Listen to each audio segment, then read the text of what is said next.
पैशाच्या देवाणघेवाणीतून झालेल्या वादात चाकू हल्ल्यात एक जण जखमी झाला। राजू कांबळे असे जखमीचे नाव असून या प्रकरणी गणेश रावसाहेब सदलगे मूळ राहणार ढोणेवाडी तालुका चिक्कोडी सध्या गांधीपुतळा इचलकरंजी याच्यावर शहापूर पोलिसात गुन्हा दाखल करण्यात आला आहे। तर विनोद कुमार पुंडलिक राऊत वय 46 राहणार जांभळी तालुका शिरोळ यांनी फिर्याद दिली आहे।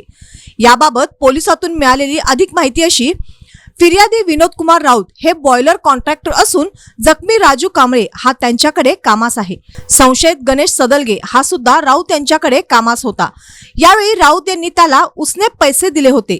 गणेश हा काम सोडून गेल्याने पैसे परत देण्यासाठी राऊत यांनी त्याच्याकडे तगादा लावला होता। त्यातूनच शुक्रवारी गणेशने पैसे देतो असे सांगत राऊत यांना भगतसिंग बाग परिसरात बोलावून घेतले होते। त्यावेळी राऊत व त्यांचा मित्र राजू व गणेश यांच्यात वाद झाला होता। शनिवारी गणेशचा सध्याचा मालक निवास कांबळे यांनी वाद मिटवण्यासाठी राऊत यांना बोलवले होते। त्यानुसार जुना शहापूर पोलीस स्टेशन जवळ विनोद व त्याचा मित्र राजू कांबळे हे गेले होते।